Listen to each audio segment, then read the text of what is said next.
Okay, so good afternoon, Mr. Johnny and friends. Today is presentation day about diaphragma and spring actuator. So, before let's get started, let me introduce myself. My name is Made Devindra and I'm from Group 5 RB from Automasi System Industry. Okay, let's get started. What is actuator? Actuator is a device that converts energy into directed movement. The type of actuator can be hydraulic, pneumatic, electromechanical, or a combination of several of these technologies. Each type of actuator has a different way of working and characteristic.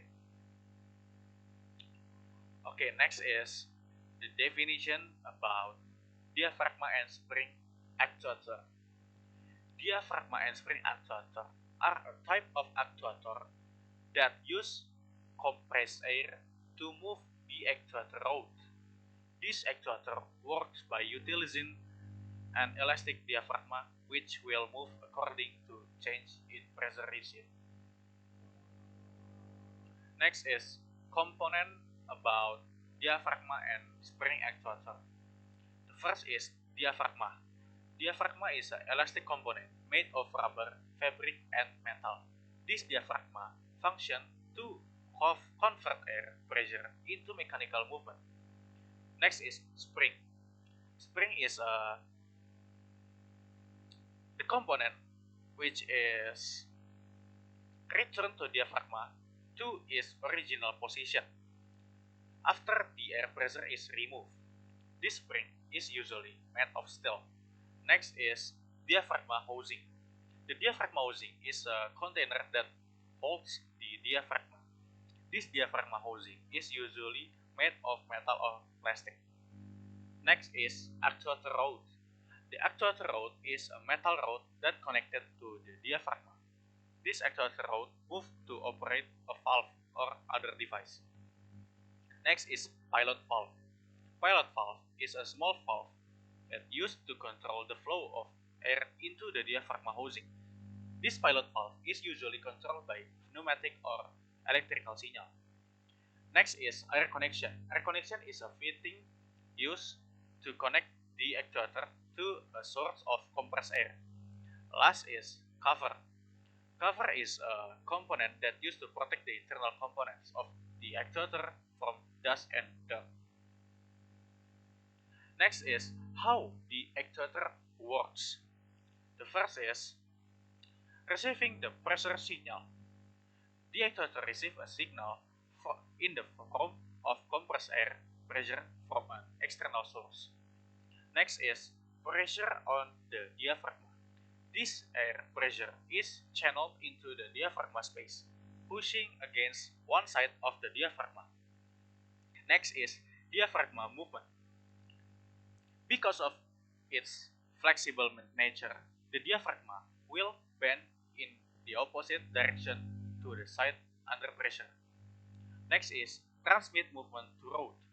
This movement is transmitted to the actuator rod, which is connected to the diaphragm.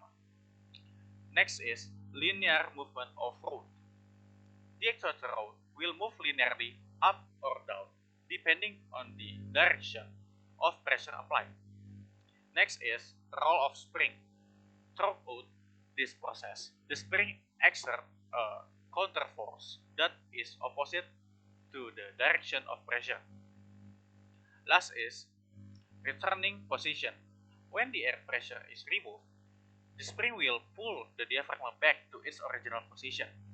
That the actuator rod also returns to initial position. Okay, next is the advantage of the diaphragm and spring actuator. Okay, first is precise linear movement. The diaphragm and spring actuator can produce very precise and smooth linear movement. This is because the diaphragm has flexible properties and can move easily without vibration or shock. Okay, next is large force. Despite their small size, the diaphragm and spring actuator can produce considerable force to move heavy loads. This is because the air pressure applied to the diaphragm can produce a large force. Next is low maintenance. The diaphragm and spring actuator are simple in design and do not require much maintenance. They don't have many moving parts and don't require lubrication. Next is longevity. The diaphragm and spring actuator are generally durable, can last for years with normal use. This is because the diaphragm is made of durable material and the spring is not easily damaged. Next is simplicity of design. The diaphragm and spring actuator has a simple and easily to understand design. This makes them easy to install and maintain. Next is environmental resistance. The diaphragm and spring actuator are resistant to a wide range of environmental conditions, including dust, dirt, and moisture. The last is relatively low cost. The diaphragm and spring actuator are generally less expensive than the other type of actuators, such as electric motor actuators. Okay, before is advantage, next is disadvantage of diaphragm and spring actuator. Uh, First is slow speed. The diaphragm and spring actuator generally have slow speeds compared to other types of actuators, such as electric motor actuator. This is because the diaphragm needs to move slowly to produce precise linear movement. The next is temperature sensitivity. The performance of diaphragm and spring actuator can be affected by change in temperature. This is because the nature of the diaphragm can change with change in temperature. Next is incompatibility with some fluids. The diaphragm and spring actuator are not suitable for use with some fluids, such as corrosive and abrasive fluids. This is because the diaphragm can be damaged by the fluid. Next is limitation and application. The diaphragm and spring actuator have limitation in application where rapid or repetitive movement are required. Next is requirement of a compressed air source. The diaphragm and spring actuator require a compressed air source to operate. This can be a limitation in some application where a compressed air source is not available. Okay, next is factor that can be affecting the performance of the diaphragm and spring actuator. First is design and construction, which is first is diaphragm material. The diaphragm can be made from various materials such as rubber, good fabric, or thin metal. The diaphragm material will affect its flexibility, strength, and resistance to temperature and chemical. Next is diaphragm shape. The diaphragm can be various shapes, such as flat, convex, or conical. The shape of the diaphragm will affect to the force and displacement produced. Next is spring strength. Spring strength. The strength of the spring will determine the force required to move the diaphragm. A stronger spring will result in smaller, more precise displacements. Next is spring material. The spring material will affect its elastic properties, such as resistance to permanent deformation and temperature change. Okay, second is operating condition. The first is pressure. The pressure applied to the diaphragm will affect the resulting force and displacement. Higher pressure will produce greater force and displacement. Next is temperature. Operating the temperature can affect the material properties of the diaphragm and spring. Extreme temperature can cause the diaphragm to stiffen and the spring to lose its elasticity. Next is media. Media in contact with the diaphragm can affect wear and corrosion. Aggressive media can shorten the life of the diaphragm. Okay, last is control characteristic, which is speed, precision, and stability. The first is speed. The speed of the diaphragm actuator spring can be limited by the mass of the diaphragm, the strength of the spring, and internal friction. Next is precision. The precision of diaphragm and spring actuator can be affected by hysteresis, non-linearity, and vibration. Next is stability. The stability of diaphragm and spring actuator can be affected by fluctuation in pressure, temperature, and medium or media. Okay, next is diaphragm and spring actuator implementation in real life. First is pump.